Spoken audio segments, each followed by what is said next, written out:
வணக்கம். இன்றைக்கி பேச போகிற டாபிக் வந்து டிட்டாச்மெண்ட். ஆக்சுவலாக அந்த ரெட்டை வந்து நிச்சயமாக எடுக்க வேண்டிய ஒன்று அப்படின்னா டிட்டாச்மெண்ட்டு தான்.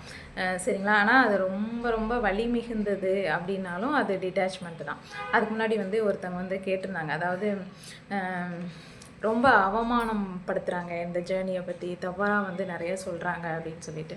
ஆக்சுவலாக வந்து அது இப்போ என்னோடய லைஃப் இதெல்லாம் நீங்கள் எடுத்துக்கிட்டீங்க அப்படின்னு கேட்டிங்கன்னா, அவமானம்னா அவங்களுக்கு வந்து அது வந்து புரியாது. சரிங்களா? நீங்கள் வந்து அவங்களுக்கு நம்ம வந்து ஃபஸ்ட்டு என்ன நினைப்போம் அப்படின்னு கேட்டிங்கன்னா, எனக்கூட இதை நான் சொல்கிறேன்.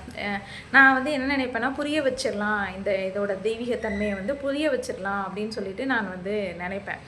ஆனால் என்ன நடந்தது அப்படின்னு கேட்டிங்கன்னா, நிச்சயமாக அவங்க வந்து ஒரு 3D கான்ஷியஸில் தான் வந்து இருப்பாங்க. சரிங்களா? மோஸ்ட்லி இப்போ நான் இதில் பார்த்ததில் பார்த்தீங்கன்னா, சோல்ஸுடைய ஒரு நிறைய பயணத்தில் இருக்கிறவங்க கூட சிலவங்களுக்கு வந்து இது வந்து புரியாமல் தான் இருந்தது. அப்படிங்கும்போது தான் எனக்கு அப்போ புரிஞ்சது என்ன அப்படின்னு கேட்டிங்கன்னா, இல்லை எக்ஸ்ப்ளனேஷன்ஸ் பண்ணி நம்மளை வந்து நிரூபிக்கணும் அப்படிங்கிறத ஸ்டாப் பண்ணிடணும் அப்படிங்கிற ஒரு காலகட்டம் உங்களுக்கு வந்து வந்துருச்சு அப்படின்னு சொன்னிங்கன்னா, நீங்கள் வந்து இதை பற்றி வந்து உள்நோக்கிய பயணத்தை வந்து நீங்கள் வந்து எடுத்துருவீங்க.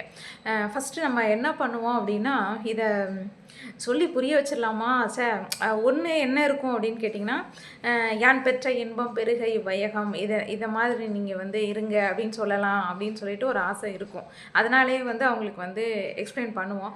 பட் அவங்க வந்து அதை நம்மளே வந்து திருப்பி அவமானம் அப்படிங்கிறதுல கொண்டு போய் வந்து தள்ளிடுவாங்க. அப்போ தான் என்ன பண்ணணும்னா, அவங்கள வந்து தள்ளி வச்சிடணும் நீங்கள். சரிங்களா? அவங்கள வந்து தள்ளி வச்சுட்டு நீங்கள் உங்களை இதை பார்த்துட்டீங்க அப்படின்னு சொன்னால் அவமானம் அப்படி அதுமாதிரி ஃபேமிலியை விட்டு பிரிய அதெல்லாம் வந்து இதெல்லாமே உள் பயணம் தாங்க. அது உங்களுக்கு போக அது வந்து நீங்கள் அனுபவம் படப்பட வந்து தெரியணும். ஆனால் அந்த அவமானம் அப்படிங்கிறத வந்து கடக்கணும் அப்படின்னு சொன்னால் நீங்கள் என்ன அப்படின்னா, உங்களை நிரூபிக்கிறதுக்கு மட்டும் அவங்ககிட்ட வந்து நீங்கள் வந்து டைம் ஸ்பெண்ட் பண்ணாதீங்க. அது வந்து வேஸ்ட் ஆஃப் டைம் தான் நம்மளுக்கு. சரிங்களா? ஸோ நம்ம வந்து நம்ம பாதையை நோக்கி நம்ம போயிட்டே இருந்தோம் அப்படின்னு சொன்னால் ஆட்டோமேட்டிக்காக நிறைய சேஞ்சஸ் வந்து எழும்ப ஆரம்பிச்சிடும். அது வந்துடும். சரிங்களா? ஆனால் அது ரொம்ப அதான் சொல்கிறேன்ல, என்னோடய லைஃப் இதெல்லாம் இப்போ இந்த ஜேர்னிக்கு அப்புறம் நீங்கள் என்ன பார்த்தீங்கன்னா, நான் எல்லாரோட இதுவும் பார்த்தீங்கன்னா ரத்த கண்ணீரே வடிகிற அளவுக்கு வந்து வலியை அனுபவிச்சிருப்பாங்க அவங்க. அந்த அளவுக்கு வந்து பெயின்ஃபுல்லான ஒரு காலகட்டம்ங்கிறது என்னென்னா, இந்த அவமானம், இந்த மாதிரி இந்த கார்மிக்கிட்ட இருந்து வெளியே வர்றது, இதெல்லாம் வந்து ரொம்ப ரொம்ப டஃப்பான ஒரு இதுதான். பட் அதை நீங்கள் தைரியமாக வந்து ஃபேஸ் பண்ணணும். தைரியம் இருந்தால் தான் வந்து இந்த ஜேர்னிக்குள்ளே வந்து நிற்க முடியும். இல்லைன்னா நிற்க முடியாது. பயந்துக்கிட்டே இருந்தோம்னா இந்த ஜேர்னியில் வந்து அவ்வளோவா ரொம்ப நாட்கள் வந்து வர முடியாது உங்களுக்கு. இது வந்து என்ன நினைக்கணும்னா, ஆன்மீகத்தின் வந்து அதாவது ரொம்ப லெவல் ஹை இந்த ஜேர்னி வந்து ரொம்ப எளிது கிடையாதுங்க. ஹை ஃப்ரீக்குவென்சியை நம்மகிட்ட வந்து இட்டு செல்றதுக்கான ஒரு பயணம். இப்போ ஹை ஃப்ரீக்குவென்சி நீங்கள் போக போக தான் என்ன ஆகும் அப்படின்னு கேட்டிங்கன்னா, நிறைய பேர் வந்து நம்மளை விட்டு ஆட்டோமேட்டிக்காகவே வந்து ஒதுங்குறதா போகும். நான் அதை பற்றி வந்து பிறகு சொல்கிறேன். ஏன் வந்து நம்ம வந்து அப்படி தனிமைப்படுத்தப்படுறோம், தனித்து விடப்படுறோம், என்ன ரீசன் அப்படின்னு சொல்லிட்டு வரும்போது அதுக்கு வந்து நிறைய என்னென்னா, நம்ம வந்து ஃப்ரீக்குவென்சியை உயர்த்திக்கிட்டே போகும்போது நம்மளோட மேட்சிங் ஃப்ரீக்குவென்சி இல்லாதவங்ககிட்ட வந்து ஃபஸ்ட்டில் வந்து நம்மளுக்கு வந்து ஒட்டாது. அதுக்கப்புறம் தான் இந்த இதெல்லாம் புரிஞ்சதுக்கப்புறம் தான், நம்ம தெளிவு வந்ததுக்கப்புறம் தான் எல்லாத்துட்டையும் வந்து நம்ம வந்து சகஜ மூவை வந்து நம்மளாலேயே வந்து எடுக்க முடியும். இல்லைன்னா அது வந்து வந்துடும், தனித்து விடப்பட்டுருவோம் நம்ம. அது இருக்கும். ஆனால் தனித்து தான் விடப்படுவோம். ஏன் கடவுள் வந்து இதை செய்கிறாரு அப்படின்னு கேட்டிங்கன்னா, நம்மள வந்து வளர்க்கிறதுக்காண்டி. இது வந்து இப்போ அந்த மெட்டீரியல் லைஃபோட நம்மளுடைய ஆத்ம லெவலுக்கு வந்து இது வந்து ரொம்ப ரொம்ப உபயோகமாக இருக்கும். சரிங்களா? சரி, ஓகே. இப்போ டிட்டாச்மெண்ட்டை பற்றி பார்க்கலாம். டிட்டாச்மெண்ட் அப்படின்னு சொன்னால் உடனே எல்லாரும் வந்து என்னென்னா, பிரிவு அப்படின்னு சொல்லிட்டு எடுத்துடுறாங்க. ஆக்சுவலாக டிட்டாச்மெண்ட் அப்படிங்கிறது பிரிவு அப்படின்னாலும் பற்று இல்லாமல் இருக்கிறது. சரிங்களா? இதோட முக்கிய வேலை என்னென்னா, ஆன்மீக நிலையை வந்து அடுத்த லெவலுக்கு வந்து உங்களை வந்து கொண்டு போகிறதுக்கு வந்து நீங்கள் கண்டிப்பாக வந்து உங்கள் டிஎஃப்ட வந்து டிட்டாச்மெண்ட் வந்து நீங்கள் எடுக்கணும். இப்போ நம்ம டிட்டாச்மெண்ட் எடுத்துட்டோம்னா, அது வந்து அன்பை மறுப்பது அல்ல. நல்லா புரிஞ்சுக்கணும். இப்போ நான் சொல்கிற ஒவ்வொரு வார்த்தைக்கும் பலவித அர்த்தங்கள் வந்து இருக்குது. சரிங்களா? அன்பை வந்து மறுப்பது அல்ல. டிட்டாச்மெண்ட்டு அப்படின்னு நினைக்கும் போது நீங்கள் வந்து அன்பை வந்து மறுப்பதல்ல. அது எதனால் அந்த டிட்டாச்மெண்ட் எடுக்கணும் அப்படின்னா, அவங்ககிட்ட உள்ள எதிர்பார்ப்பை வந்து நீக்கணும் அப்படின்னு சொல்லிட்டு, அவங்கள உள்ள பற்றை வந்து எடுக்கணும் அப்படிங்கிறது தான். அதுவுமே அவங்கள வந்து கட்டுப்படுத்த வேண்டும் அப்படிங்கிற மனநிலையை வந்து விட்டு விடணும். சரிங்களா? இந்த மாதிரி குவாலிட்டிஸ் நம்மளுக்குள்ளே நம்ம எடுக்கிறதுக்கு தான் நம்ம வந்து டிட்டாச்மெண்ட் பண்ணுறோம். ஸோ இந்த குவாலிட்டிஸ்லாம் நம்ம எடுத்தால் தான் ஆன்மீகத்தில் அடுத்த கட்டத்துக்கு போக முடியும். சரிங்களா? நீங்கள் வந்து அவங்ககிட்ட எதிர்பார்த்துக்கிட்டே இருந்தீங்கன்னா நீங்கள் அடுத்த ஸ்டெப்பே வந்து வைக்க முடியாது. உங்களுக்குள்ள ஒரு ஆன்மீக நிலை வந்து உயர்வே உயராது. அப்புறம் பற்று இருந்துக்கிட்டே இருந்தாலும் உயர்வே உயராது. அப்புறம் அவங்கள வந்து கட்டுப்படுத்த வேண்டும், உங்களுடைய கண்ட்ரோலுக்கு வைக்க வேண்டும் அப்படின்னு சொல்லிட்டு நீங்கள் வந்து மனநிலையில் இருந்துட்டீங்க அப்படின்னாலும் நீங்கள் வந்து வளரவே முடியாது. இது ஃபுல்லுமே நம்மளோட வளர்ச்சிக்காண்டி நம்ம வந்து இதை வந்து பண்ணுறோம். அப்போ வந்து ஏன் முக்கியம், ஏன் இப்படி பண்ணணும், இதெல்லாம் ஏன் பண்ணுறோம் அப்படின்னு சொன்னோன்னா, உடனே என்ன அப்படின்னு கேட்டிங்கன்னா, ரன்னர் சேசரோட டைனமிக்கை வந்து ஸ்டாப் பண்ணுறது மிக மிக மிக முக்கியமானது. இது வந்து இந்த டிட்டாச்மெண்ட் எடுக்கிறது தான் உங்களுக்கு. சரிங்களா? ஸோ வந்து என்ன அப்படின்னு கேட்டிங்கன்னா, உடைக்கும் மருந்து அப்படின்னு சொல்லலாம். இந்த டிட்டாச்மெண்ட் அப்படிங்கிறது தான் என்ன அப்படின்னா, இந்த ரன்னர் சேசரை வந்து என்ன பண்ணும் அப்படின்னா வந்து உங்களுக்கு வந்து ஸ்டாப் பண்ணிடும். அதை வந்து நிறுத்தணும் அப்படின்னா நீங்கள் வந்து டிட்டாச்மெண்ட் எடுத்து தான் ஆகணும். ஏன் அப்படின்னா நீங்கள் சேசர் எனர்ஜியிலேருந்து வெளியே வந்தால் தான் அவங்க வந்து ஓடுறதே வந்து ஸ்டாப் பண்ணுவாங்க. நீங்கள் சேசர் எனர்ஜிலே நீங்கள் இருந்தீங்கன்னா அவங்க வந்து ஓடிக்கிட்டே தான் இருப்பாங்க. ஸோ என்ன பண்ணணும்னா டிட்டாச் எடுக்கணும் கண்டிப்பாக. அப்புறம் வந்து இன்னர் யூனியன் நடக்கிறதுக்கும் இது ரொம்ப ரொம்ப முக்கியமான ஒரு ப்ராசஸ். இப்போ வந்து நீங்கள் என்ன நினைக்கணும்னா, நான் என்ன தோணும் அப்படின்னா, டிஎஃப் இருந்தால் தான் நான் வந்து பூரணமாக நான் வந்து முழுமையாக இருக்கிறேன் அப்படிங்கிற எண்ணத்தை வந்து விடுவிச்சுட்டு, இல்லை அப்படி கிடையாது, நான் உள்ளுக்குள்ளே வந்து நான் திருப்பி அதே தான் அந்த யூனியன்லேருந்து நான் சொல்லியிருப்பேன். டிவைன் மேஸ்குலினும் டிவைன் ஃபெமினினும் தனக்குள்ளே வந்து யூனியன் நடக்கிறது தான் முழுமை அப்படிங்கிறத அவங்க வந்து உணரணும். அதுக்காண்டி தான் வந்து இவங்க வந்து என்ன பண்ணுறாங்க அப்படின்னா டிட்டாச்மெண்ட் எடுத்தாகணும் அப்படின்னு சொல்லிட்டு. அதோட திறவுகோலே வந்து இதுதான். சரிங்களா? அந்த இன்னர் யூனியனுக்கான திறவுகோலே நீங்கள் வந்து டிட்டாச்மெண்ட் எடுக்கணும். அப்புறம் என்னென்னா, அன்கண்டிஷனல் லவ்வை வந்து கண்டிப்பாக வந்து எடுக்கணும் அப்படின்னாலும் இந்த டிட்டாச்மெண்ட்டை நீங்கள் வந்து பண்ணணும். இப்போ வந்து என்ன நினைப்பாங்கன்னா, டிஎஃப் மட்டும் இருந்தால் தான் நான் வந்து மகிழ்ச்சியாக இருப்பேன், அவங்க என் கூட இருந்தால்தான் நான் மகிழ்ச்சியாக இருப்பேன் அப்படின்னா அது வந்து ஈகோ பேஸ்டு. சரிங்களா? அவங்க இருந்தாலும் சரி இல்லாவிட்டாலும் சரி நான் வந்து ஒரு சோல் லெவலில் ஒரு அன்பின் வடிவமாக நான் இருப்பேன் அப்படின்னு நீங்கள் நினச்சிட்டீங்க அப்படின்னு சொன்னோன்னா அதுதான் வந்து உங்களுக்கு வந்து அன்கண்டிஷனல் லவ்வை வந்து நீங்கள் வந்து எடுக்கிறதுக்கான ப்ராசஸ் அப்படின்னு சொல்லலாம். அடுத்தது எப்படின்னா, இப்போ 3 இது சொல்லிட்டேன். ஏன் வந்து இப்போ ஃபஸ்ட்டு நல்லா புரிஞ்சுக்கோங்க, டிட்டாச்மெண்ட்னா என்ன, அது எப்படி, எதுக்காண்டி, அது ஏன் முக்கியம் அப்படின்னா, ரன்னர் சேசரை கட் பண்ணணும் அப்படின்னு சொன்னால் டிட்டாச்மெண்ட் எடுத்தாகணும், இன்னர் யூனியன் நடக்கணும்னா எடுத்தாகணும், அன்கண்டிஷனல் லவ்வை வந்து நீங்கள் எடுக்கணும்னா எடுத்தாகணும். சரி, வந்து இதை வந்து எப்படி பண்ணலாம் அப்படின்னா, முதல்ல அக்செப்டன்ஸ், என்ன நடக்குதோ அதை ஏற்றுக்கொள்கிற மனநிலையை வந்து நீங்கள் வந்து எடுத்துக்கணும். ஃபஸ்ட்டு குவாலிட்டியை வந்து அக்செப்டன்ஸ். ரெண்டாவது என்னென்னா ஃபோக்கஸ், அதாவது அந்த கவனம் வந்து அவங்ககிட்ட இருந்து ஆன்மீக பயணத்துக்குள் வந்து கவனம் போகணும். அந்த அதை போகிறதுக்கு கஷ்டம்தான். சரிங்களா? ஸோ அதை வந்து ஃபோக்கஸை மாற்றி நம்மளோட உள்தன்மையை வந்து வளர்க்கிறதுக்கான நம்ம ஃபோக்கஸ் வந்து மாற்றம் எடுக்கணும். அடுத்தது என்னென்னா மெடிடேஷன் வந்து என்ன உணரணும்னா, நான் வந்து பூரணமாக தான் இருக்கிறேன், அதாவது உள்ளுக்குள்ளே என்னோட டிவைன் மேஸ்குலின் டிவைன் ஃபெமினினும் இருந்து நான் வந்து ஹோலாக தான் இருக்கேன் அப்படின்னு சொல்லிட்டு நீங்கள் உங்களுக்குள்ளே வந்து மெடிடேட் பண்ணும்போது நீங்கள் வந்து திங்க் பண்ணணும், எடுக்கணும் அதை. ஸோ வந்து ஒரு செல்ஃப் ரெஸ்பெக்டை வந்து பண்ணணும். இப்போ எப்படின்னா, இதில் வந்து ரன்னர் வந்து செல்ஃப் ரெஸ்பெக்ட் இழக்கிறாப்புல வந்துக்கிட்டே இருக்கும். சரிங்களா? ஏன் அப்படின்னு சொன்னால், ஒருத்தவங்க ஈகோ பேஸில் போயிட்டுருக்குறாங்க அப்படின்னு சொன்னான்னா, அவங்க பண்ணினா தான் நான் பண்ணுவேன் அப்படின்னு சொல்லும்போது, நம்ம வந்து அந்த நான் சொன்னல போன அந்த இன்னர் சைல்டோடைய நிறைய ஊன்ஸ் இருக்குது அப்படின்னு சொன்னோன்னா, நம்ம மேலும் நீங்கள் நான் அதை வேணால் திருப்பி அதை ஒன்று 3 வந்து தெளிவாக சொல்கிறேன். அது வந்து ரொம்ப ரொம்ப முக்கியம் இன்னர் சைல்டை ஹீல் பண்ணுது. அதில் ஒரு ட்ராமா ஏதாவது இருந்தது, அது ஊன்ஸ் இருந்தது அப்படின்னு சொன்னால் நீங்கள் என்ன பண்ணீங்கன்னா, உங்கள் செல்ஃப் ரெஸ்பெக்டை இழப்பீங்க. நான் அதை இன்னொரு வீடியோவும் போட்டிருப்பேன். அதாவது செல்ஃப் ரெஸ்பெக்ட், அதாவது சுயம்னா என்ன, சுய மரியாதை என்ன, இது வந்து ரெட்டைச்சுடர் பயணத்துக்கும் வேணும். சரிங்களா? ஸோ வந்து அந்த சுய மரியாதையை வந்து நீங்கள் காப்பாற்றணும் அப்படின்னு சொன்னால் நீங்கள் வந்து பவுண்டரிஸ் எடுக்கணும். ரொம்ப லெவல் வந்து தாழ்த்தி உங்களை வந்து போகக்கூடாது. சரிங்களா? ரொம்ப இறங்கியும் போகக்கூடாது. ஸோ சரண்டர் பண்ணணும். அப்போ என்ன பண்ணணும்னா, சரண்டர் பண்ணணும். டிவைன் டைமிங்கோட அவங்க வந்து வருவாங்க. கம்பல்ஷன் வந்து கிடையாது. அதை வந்து இறைக்கிட்டே வந்து நம்மளை வந்து ஒப்படைச்சணும். ஸோ வந்து இப்போ பார்க்கும்போது உங்களுக்கு என்ன தெரியும்னா, செப்பரேஷனும் இப்படி தானே அப்படின்னு சொல்லிட்டு தெரியணும். ஸோ டிட்டாச்மெண்ட்னா என்ன, செப்பரேஷன்னா என்ன அப்படிங்கிறத தெரிய வரணும். செப்பரேஷன்ஸ் வந்து என்னென்னா, பிரிவுங்கும் போது என்ன இருக்குன்னா, வலி இருக்கும் உங்களுக்கு. அதுதான் வந்து ரொம்ப இருந்துக்கிட்டே இருக்கும். அப்போ வந்து வாழ்க்கையே முடிஞ்சு போச்சு அப்படிங்கிற ஒரு கான்செப்டுக்கு வந்து நம்ம பிரிவில் வந்து வருவோம். டிட்டாச்மெண்ட் அப்படி கிடையாது. சுதந்திரமாக நான் வந்து முழுமையாக இருக்கேன், கடவுளோட கருணையில் வந்து நான் வந்து முழுமையாக இருக்கேன் அப்படிங்கிற ஒரு கான்செப்டை வந்து நீங்கள் வந்து எடுக்கணும். இப்போ இதுக்கெல்லாம் எப்படி வந்து அனுபவ நிலை வந்து உங்களுக்கு கிடைக்கும் அப்படின்னு கேட்டிங்கன்னா, இப்போ நீங்கள் டிட்டாச் எடுத்துட்டீங்க அப்படின்னு கேட்டிங்கன்னா நல்லா தெரியும், மனதில் வந்து அழுத்தம் குறையவே இருக்கும். இல்லைனா எப்பவும் டிப்ரெஷன்ஸ்குள்ளே இருக்கிற மாதிரி ஒரு ஃபீல் இருக்கும். அழுத்தம் வந்து இருக்கவே இருக்காது. ரன்னர் சேஸு ஸ்டாப் ஆயிரும், டோட்டலாகவே வந்து ஸ்டாப் ஆயிரும். எனர்ஜி லெவலில் வந்து நீங்கள் வந்து ஒரு விதமான பேலன்ஸை வந்து எடுத்துருவீங்க. காமா வந்து நீங்கள் வந்து 2 பேருமே உள்ளுக்குள்ளே வந்து பேலன்ஸ் ஆயிரும். அது நல்லாவே உங்களுக்கு தெரியும். ஸோ இதெல்லாம் வந்து இதோட உங்களுக்கான அனுபவம். ஸோ ஓகே, நம்ம கரெக்டாக இருக்கிறோம், டிட்டாச் எடுத்துட்டோம் அப்படின்னு சொல்லிட்டு. அப்போ வந்து டிட்டாச்மெண்ட் அப்படிங்கிறது பிரிவு கிடையாது, இது வந்து சுதந்திர அன்பு. அதாவது இந்த ட்வின் ஃப்ளேம் ஜேர்னியோட வழியில இருந்து அன்பின் பூரண நிலைக்கு மாற்றப்படுற ஒரு ப்ராசஸ். சரிங்களா? உங்கள் வழி எல்லாரும் வழின்னு சொல்லிட்டீங்களா, அந்த வழியில இருந்து நீங்கள் வந்து அன்பின் பூரண நிலைக்கு போகிறதுக்கே வந்து டிட்டாச்மெண்ட் வந்து நீங்கள் எடுக்கணும். இதுதான் வந்து இதோட வந்து கான்செப்ட். ஸோ ஓகே, எப்படி பண்ணலாம்?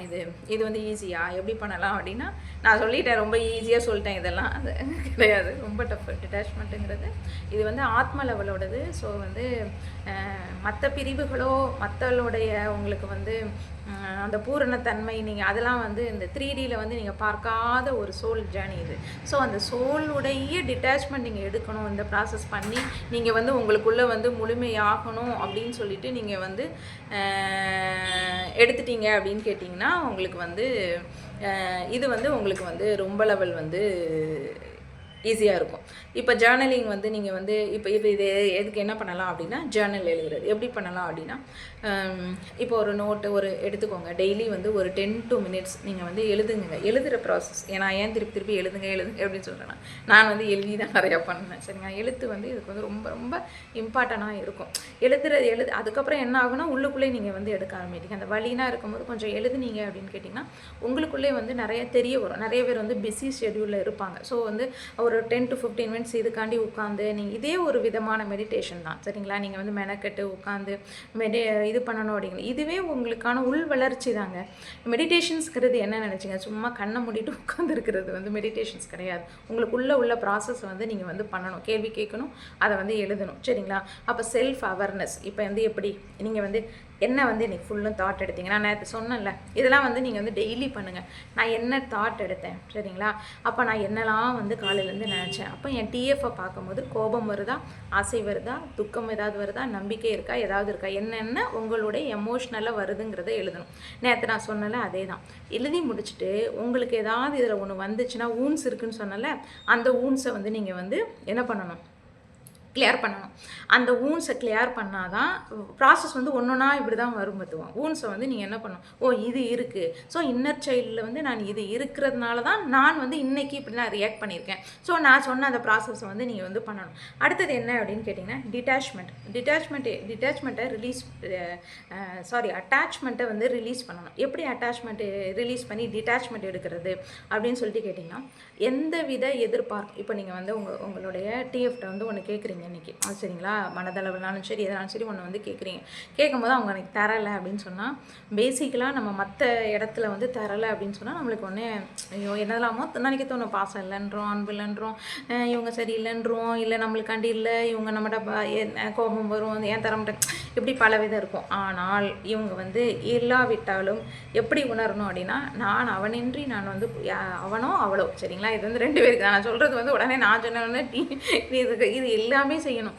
டிஎஃப்க்கு உண்டு, டிஎஃப் அவனின்றி வந்து நான் பூரணமாக தான் இருக்கிறேன். ஸோ அவன்கிட்ட வந்து நான் வந்து எதிர்பார்த்து தரலை அப்படின்னு சொன்னாலும் நான் வந்து உள்ளுக்குள்ளே வந்து வருத்தப்படக்கூடாது. சரிங்களா? வருத்தப்படாமல் நான் இருக்கிறேன்னா அப்போ தான் வந்து அட்டாச்மெண்ட்டை வந்து நான் வந்து ரிலீஸ் பண்ணுறேன் அப்படின்னு சொல்லிட்டு அர்த்தம். அப்போ வந்து செல்ஃப் லவ்வை வந்து எடுக்கணும். செல்ஃப் லவ் எப்படி எடுப்பீங்க இன்றைக்கி நீங்கள் பார்க்கணும். நான் உங்களுக்குள்ள என்ன நல்லா நீங்கள் கேட்ட சாப்பாடை நீங்கள் வந்து சாப்பிட்டீங்களா, நீங்கள் வந்து உங்களுக்கான பிடித்த உணவை வந்து நீங்கள் எடுத்துக்கிட்டிங்களா, உங்களுக்கு ஓய்வு கொடுத்தீங்களா, இல்லை ஃபுல் ஹவர்ஸ் வந்து ஒர்க்கிங்கே போயிட்டுருக்கிறீங்களா, தியானம் பண்ணிங்களா, இப்படி உட்காந்து உங்களுக்கான எதை நினச்சி மகிழ்ச்சியாக இருக்கிறீங்களா, நீங்கள் இன்றைக்கி எவ்வளோ நேரம் மகிழ்ச்சியாக இருந்தீங்க, இதெல்லாம் வந்து எழுதணும். ஸோ வந்து அப்போ வந்து இதெல்லாம் வந்து என்னென்னா உங்களை நீங்கள் நேசிக்கிறதுக்கான ஒரு பாயிண்ட். இந்த பாயிண்ட் வந்து உங்களுக்கு எவ்வளோ வருது, அப்போ வந்து என்ன ஆகும் அப்படின்னு கேட்டிங்கன்னா, உங்களுக்கான மகிழ்ச்சி நிலைமை வந்து கூட்டிக்கிட்டே இருக்கும் ஒன் டேயில். சரிங்களா? நல்ல டிஃப்ரென்சஸ் தெரியும். நீங்கள் வந்து இதை வந்து நான் என்ன சொல்கிறேன்னா, ஒரு சின்னதாக ப்ராக்டிஸ் பண்ணுங்கள். ரொம்ப வந்து வருஷ காலமாக ஒரு உங்களால் முடியும் அப்படின்னா ஒரு 21 நாள். நானாக ஃபுல் அண்ட் ஃபுல் 21 days தான் ப்ராக்டிஸ் எடுப்பேன். அப்புறம் 10 நாள் கேப் போட்டுருவேன். அப்படி தான் பண்ணேன். அது 48 days எடுக்கிறதே வந்து எனக்கு வந்து ரொம்ப கஷ்டமாக இருக்கும். நானாக சிம்பிளாக 21 days தான் ஃப்ரீ அமைதியாக உட்காந்து 21 டேஸ் தான் என்னோடய சாதனாவாக இருக்கட்டும், எதாக இருக்கட்டும், எல்லாமே 21 டேஸ் தான் வந்து நான் வந்து எடுப்பேன். ஸோ அதுவே கவனமாக நீங்கள் பண்ணிட்டீங்கன்னா சக்ஸஸ் ஆயிரும் உங்களுக்கு. ஸோ வந்து கிராட்டிடியூட் எழுதணும். கிராட்டிடியூட்னா என் டிஎஃப் வந்ததுனால நான் என்னென்ன நன்மைகள் அடைஞ்சிருக்கேன், அவங்களுக்கு வந்து நான் வந்து எப்படி நன்றி சொல்லணும், அப்போ வந்து என்னென்ன ஹாப்பியஸ்ட் மூமெண்ட் வந்து எனக்கு வந்து இதனால் கிடச்சிச்சுன்னு சொல்லிட்டு உங்களுடைய டிஎஃப்க்கோ டிஎம்க்கோ, நீங்கள் டிஎஃப், அதாவது டிஎஃப்ங்கிறது உங்களுடைய அவனாக இருக்கலாம், அவளாக இருக்கலாம். இப்போ நான் வந்து அவன் சொல்லலாம், நீங்கள் ஜென்ஸ் இருந்தாங்கன்னா அவங்க அவள்னு சொல்லலாம். அவங்களுக்கு வந்து நன்றி சொல்லணும். இந்த கான்செப்ட் வரும்போது இதை நீங்கள் எடுத்துட்டீங்க அப்படின்னா ஸ்டார்டிங் வந்து உங்களுக்கு வந்து கொஞ்சம் கொஞ்சமாக வந்துட்டுருக்கும். இப்போ நான் வந்து எழுதணும் அப்படின்னு வச்சுக்கோங்களேன். இப்போ நான் எழுதணுன்னா ஒரு நோட்டே வந்து காணாது, தேங்க்ஸ் சொல்லி எழுதணுன்னா அந்த அளவுக்கு இருக்கும். சரிங்களா? அதெல்லாம் வந்து அந்த நன்றி அப்படிங்கிறதே நீங்கள் யோசித்து பார்த்தீங்க உங்கள் ஜேர்னிக்கு அப்புறம் வந்துச்சுன்னா அப்படின்னு சொன்னால் இதை மாதிரி ஒரு என்ன சொல்கிறதுனே வந்து தெரியாது. ஏன்னா மற்றவங்களுக்குனா ஏதாவது ஒரு விஷயத்துக்கு நீங்கள் தேங்க்ஸ் சொல்கிறாப்புல வரும், 2 விஷயத்து தேங்க்ஸ் சொல்கிறாப்புல, இல்லை 3 விஷயம் தேங்க்ஸ் சொல்லலாம் இருக்கும். உங்கள் டிஎஃப்க்கு நீங்கள் வந்து உங்கள் லைஃப்க்கு என்ட்ரு ஆனதுக்கப்புறம் நீங்கள் வந்து தேங்க்ஸ் சொல்லி பாருங்கள். அது வந்து போயிட்டே இருக்கும். அது சொல்லவே முடியாது, வார்த்தையே வந்து அதனால் வந்து எக்ஸ்பிளைனே பண்ண முடியாது. அதாவது ஒவ்வொரு நாளைக்கும் பல தடவை வந்து தேங்க்ஸ் சொல்ல வேண்டியது இருக்கும். அந்த மாதிரி ஒரு சூழ்நிலையை தான் வந்து உங்களோட டிவைன் வந்து எடுத்துகிட்டு போவாங்க. அது வந்து டிவைன் மேஸ்குலினாகவும் இருக்கட்டும், டிவைன் ஃபெமினினாக இருக்கட்டும். இப்படி நீங்கள் வந்து என்றைக்கு வந்து நீங்கள் வந்து உணர்ந்தீங்களோ அன்றைக்கு தான் நீங்கள் வந்து ஃபுல்ஃபில் ஆகிருக்கீங்கன்னு சொல்லிட்டு அர்த்தம். சரிங்களா? ஸோ வந்து சரண்டர் லாஸ்ட் ஸ்டேஜ் வந்து சரண்டர். அதாவது யூனிவர்சிட்டியில் வந்து நான் வந்து என்னை வந்து ஒப்படைச்சிட்டேன். நான் உங்கள் பிள்ளை என்ன பண்ணிக்கோங்க நீங்கள் அப்படின்னு சொல்லிட்டு ஒப்படைச்சிடும். அப்போ தான் நான் ஏற்றுக்கொள்ளுத திறன் வரும் உங்களுக்கு. ஒப்படைச்சிட்டு அதுமாதிரி இன்னொன்று என்ன அப்படின்னு கேட்டிங்கன்னா, நான் டிவைன் டைமிங் வந்து நான் வந்து ரொம்ப நம்புகிறேன். டிவைன் டைமிங் வந்து ஆட்டோமேட்டிக்காக அவங்க வந்துடுவாங்க அப்படிங்கிற கான்செப்ட் வந்து நான் நம்புகிறேன் அப்படின்னு சொல்லிட்டு போகணும். இப்போ ஒவ்வொரு இதுவும் இப்போ நான் சொன்னேன்ல செல்ஃப் அவேர்னஸ் அப்படின்னு சொல்லும் போதும் இது என்ன பண்ணணும்னா என்ன எழுதணும். இப்போ செல்ஃப் அவேர்னஸ் நீங்கள் எழுதுறீங்க அப்படின்னு கேட்டிங்கன்னா அந்த செல்ஃப் அவேர்னஸ்கில் இல்லை, நான் வந்து பூரணமாக இருக்கிறேன், நான் வந்து நிபந்தனையற்ற அன்பை வந்து நான் வந்து எடுத்துகிறேன், எல்லாமே சரியான நேரத்தில் தான் நடக்கிறது, எல்லாம் கரெக்டாக தான் நடக்கும். நீங்கள் பார்த்தீங்கன்னா தெரியும், நம்ம தான் அதுக்குள்ளே தக்குன்னு இருப்போம். ஆனால் தெரியுமா எல்லாம் கரெக்டாக நடக்கும், அக்யூரேட்டாக கொண்டு போவாங்க. அந்த யூனிவர்ஸ் கொண்டு போகிறது, யூனிவர்ஸ் சொல்லலாம், இறை சொல்லலாம், அவ்வளோ ஒரு பெர்ஃபெக்டாக கொண்டு போவோம். நம்ம சும்மா கடந்துட்டு நம்மளால் கிடக்கவும் முடியாது, அது வேறு விஷயம்னு வச்சுக்கோங்க. ஸோ அதுதான் அந்த இதை எடுக்கணும். அந்த இதை நீங்கள் வந்து எழுதிக்கிட்டே இருக்கணும். இல்லை நான் வந்து ஹோல் ஆகிட்டேன், அவங்க இருந்தாலும் சரி இல்லைனாலும் சரி, நான் வந்து ஹோல் ஆகிட்டேன், எனக்கு நானே வந்து நான் வந்து அன்பு, அதாவது நிபந்தனையற்ற அன்புக்குள்ளே நான் வந்து நிரம்பி வளைஞ்சிருக்கேன் அப்படின்னு சொல்லிட்டு நீங்கள் வந்து எல்லாமே சரியான நேரத்தில் கரெக்டாக தான் இருக்குது. டிவைன் டைமிங் வந்துச்சுன்னா ஆட்டோமேட்டிக்காக வந்துடும். இறையோட அருள் இருந்துச்சுன்னா அவங்களோட டிஎஃப்ஓ டிஎம்ஓ வந்து வந்துடுவாங்க. அப்படிங்கிறத நீங்கள் வந்து இந்த டிட்டாச் ப்ராக்டிஸ் பண்ணினீங்கன்னா தான் நீங்கள் வந்து ஆன்மீக லெவலில் அடுத்த கட்டத்துக்கு வந்து போக முடியும். நேற்றுள்ளதும் இன்றைக்குள்ளதும் ரொம்ப ரொம்ப வித்தியாசமானது. நான் வேணால் இதை திருப்பி வேணால் சின்ன சின்னதாக ஒன்றா வேணாம்னு சொல்கிறேன். அந்த இன்னர் சைல்டுலாம் நீங்கள் வந்து பெர்ஃபெக்டாக நீங்கள் பண்ணிட்டீங்கன்னா நீங்கள் எதுவுமே செய்ய வேண்டாங்க, வீட்டிலே உட்காந்துக்கோங்க, நார்மலாக இருங்க, நார்மலாக எதுனாலும் பண்ணுங்கள். அந்த அஃபர்மேஷன் எழுதுறதா இருக்கட்டும், அந்த ஜேர்னலிங் எழுதுறதா இருக்கட்டும், இல்லை நீங்கள் வந்து வேலை பார்த்துக்கிட்டே இருக்கும்போது, நான் வந்து மற்றது எழுதுறதோட வேலை பார்த்துட்டே இருக்கும்போது அதை வந்து ரீகால் பண்ணிக்கிட்டே இருப்பேன் நான். இப்போ நீ காலையில் நான் வந்து எந்திரிச்சதுலேருந்து இப்போ சிந்தனைகள் ஃபுல்லுமே சிலவங்களுக்கு வந்து என்னெல்லாமோ நினவு வைக்க முடியுமா அப்படிங்கிறத விட எனக்கு வந்து அப்படியே வந்து நினைவு வரும். அப்படியே நான் வந்து ப்ராக்டிஸ் பண்ணிட்டேன் உள்ளேயே. இப்போ நான் வந்து 10 நிமிஷம் உட்காந்து நோட்டு பெண்ணு தான் உட்காந்து இப்போ வந்து எழுதணும் அப்படிங்கிறது கிடையாது. சரிங்களா? ஸோ ஏன் அப்படின்னா அந்த ஹாப்பியஸ்ட் மூமெண்ட் வந்து ஜாஸ்தி ஆகிட்டே போகும். இதுதான் உங்களுடைய முக்கியமான ஒரு இது. சரிங்களா? அதான் ஹோல் ஆகிட்டீங்க அப்படின்னு சொன்னால் அந்த வழியிலேருந்து டோட்டலாகவே நீங்கள் வந்து ரிலீஸ் ஆகிடுவீங்க. அது நல்லாவே தெரியும், டோட்டலாகவே ரிலீஸ் ஆகும். ஸோ அந்த இப்போ ஒரு மணி நேரம் உங்களுக்கு வந்து ஏதோ ஒன்று நினச்சி வந்து நீங்கள் வந்து அலறீங்க, ஏதோ ஒன்று நடக்குது அப்படின்னு சொன்னால் அது உங்களோட இன்னர் சைல்டோட ஊன்ஸாக இருக்கும். அதை முதல்ல தேடணும். சரிங்களா? என்ன ஏன் அப்படின்னு சொல்லிட்டு நீங்கள் ஆராய்ச்சி பண்ணிவிட்டு அதுக்கப்புறம் என்ன டிட்டாச் பண்ணலை, என்ன பண்ணலை, இந்த பாயிண்ட்ஸ்லாம் நீங்கள் எடுத்துக்கோங்க. எடுத்துக்கிட்டு அதுபடி நீங்கள் பார்த்தீங்கன்னா 100% வந்து செம்மையாக மனம் வந்து வழியே இல்லாமல் போயிடும். ஆனால் இப்போ நான் சொல்கிறேன் இதுக்கெலாம் நான் வந்து ஒவ்வொரு எக்ஸ்பீரியன்ஸ் நான் சொல்லலாம். இதுக்கு நான் எவ்வளோ அழுதுருப்பேன், எவ்வளோ துடிச்சிருப்பேன், இந்த இன்னர் சைல்டுக்கு வந்து பண்ணலாம் அப்படின்னா அது எனக்கு மட்டும்தான் தெரியும். ஸோ இப்போ இது வந்து நானாக தான் எல்லாமே வந்து நடத்தினேன். இப்போ நான் வந்து பார்த்து எழுதிட்டு வந்திருக்கேன். பட்டு நான் வந்து எந்த வித கோச்சிங்க்கும் இது பண்ணேன். நான் வந்து ஃபுல் அண்ட் ஃபுல் என்னோடய வழி என்னன்னு பார்த்தீங்கன்னா, தெய்வத்துக்கிட்ட வந்து நான் வந்து ரொம்ப லெவல் முதல்லேருந்து இந்த சாதனாஸ் பண்ணி மந்திரம் உச்சாடனம் பண்ணி அந்த லெவலில் நான் வந்து டிவைன் ஆக்கிறதுக்கு வந்து நான் அப்படி சரிங்களா. இப்போ எந்த காஸ்ட்டாக இருக்கட்டும், என்னவாகவும் இருக்கட்டும், நீ என்ன மதமோ அதை பற்றிலாம் பிரச்சனையே கிடையாதுங்க. இந்த இந்த உங்கள் உள்தன்மை தானே இதுக்கு எதுக்குங்க மதம், இதுக்கு எதுக்குங்க ஜாதி, இதுக்கு எதுக்குங்க இது ஒன்றுமே கிடையாதுங்க. எல்லாமே ஒன்று தான் சரிங்களா. எல்லாமே ஒன்று தான். உள்தன்மையில் நீங்கள் வளர்கிறதுக்காக தான் ஆன்மீகமே. என்னென்னா உள்தன்மையில் நீங்கள் வந்து வளர்கிறதுக்கு தான். நீங்கள் எவ்வளோ தூரத்துக்கு நீங்கள் வந்து போகிறீங்க, டிவைன் ஆகுறீங்க அப்படிங்கிறதான் இதோட கான்செப்டே. ஸோ இது வந்து ரொம்ப ரொம்ப ஹை ஃப்ரீக்குவென்சிக்கு உங்களை எடுத்துகிட்டு போகிற ஜேர்னி. முயற்சி பண்ணுங்கள். பெரிய லெவல் வந்து அச்சீவ்மெண்ட் நீங்கள் வந்து பண்ணலாம். அதாவது இறை அந்த ஃப்ரீக்குவென்சிலாம் பயங்கரமாக நீங்கள் வந்து கேதர் பண்ணலாம். எல்லாத்துக்கும் ரெட்டை சுடரில் இருக்கிறவங்க அத்தனை பேர்களுக்கும் நிறைய கெப்பாசிட்டி இருக்கும். நீங்கள் உங்களை உணரணும். உணர்ந்துட்டிங்கன்னா உங்களுக்கு நல்லாவே தெரியும். ஸோ அடுத்தவங்க சொல்கிறாங்க இந்த அவமானத்துக்குனா பயப்படாதீங்க. ஆனால் துடிப்போம், அது இருக்குது. பயங்கர பெயினாக இருக்கும். அது எக்ஸ்பீரியன்ஸ்லாம் நிறைய இருக்குது எனக்குமே. ஸோ கவலைப்படாதீங்க. அது அப்படி தான் பண்ணுவேன். அவங்களுக்கு ஒன்றே ஒன்று தாங்க, அவங்களுக்கு புரியாது அவ்வளோதான். நீங்கள் என்ன சொல்லி எக்ஸ்பிளைன் பண்ண ஒன்றே ஒன்று தாங்க. நிரூபிக்கிறதுக்கு வந்து நீங்கள் வந்து நிரூபிக்காதீங்க யார்கிட்டையும்.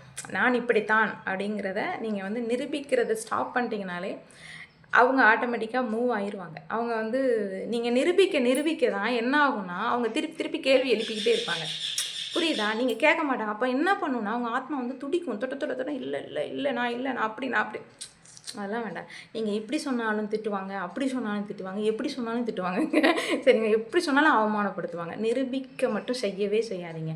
அவங்க நிரூபித்து நீங்கள் வந்து சக்ஸஸ் ஆகணும்னா ஒரு காலம் நீங்கள் வந்து சக்ஸஸ் எடுக்கவே முடியாது. இது நான் அடித்து சொல்லுவேன். ஒருத்தங்கிட்ட நீங்கள் வந்து உங்களை பற்றி நிரூபிச்சுட்டு அதன் மூலம் நான் அடுத்த கட்டத்துக்கு மூவ் பண்ணலாம் நீங்கள் வந்து நினச்சிட்டிங்கன்னா நிச்சயமாக அது நடக்கவே நடக்காது. இந்த ஜேர்னியில் பொறுத்தவரை யாராலையும் அந்த லெவலுக்கு வந்து 3Dயில் ரிலேட்டிவ்ஸோ இல்லை வந்து உங்களுடைய நண்பர்களோ இந்த ஜேர்னியில் இல்லாதவங்களாக இருக்கலாம், இல்லை வேறு எதாவது இருக்கலாம். நிச்சயமாக புரிஞ்சுக்கிற தன்மை வந்து அவங்களுக்கு வந்து ரொம்ப ரொம்ப கம்மியாக தான் இருக்கும். அவங்க தப்பு கிடையாதுங்க. அவங்களோட இது அவ்வளோதான். அவங்க ஃப்ரீக்குவென்சி லெவல் எப்படி எல்லாருமே வந்து ஹை ஃப்ரீக்குவென்சிக்கு போக முடியுமா? முடியாது. ஸோ அவங்களுக்கு குற்றம் சொல்கிறத வேண்டாமல் நம்மளை எப்படி நம்ம திருத்திக்கலாம், நம்மளை எப்படி இதுலேருந்து மீண்டு கொண்டு வரலாம் அப்படிங்கிறத பார்க்கணும். Okay, thank you.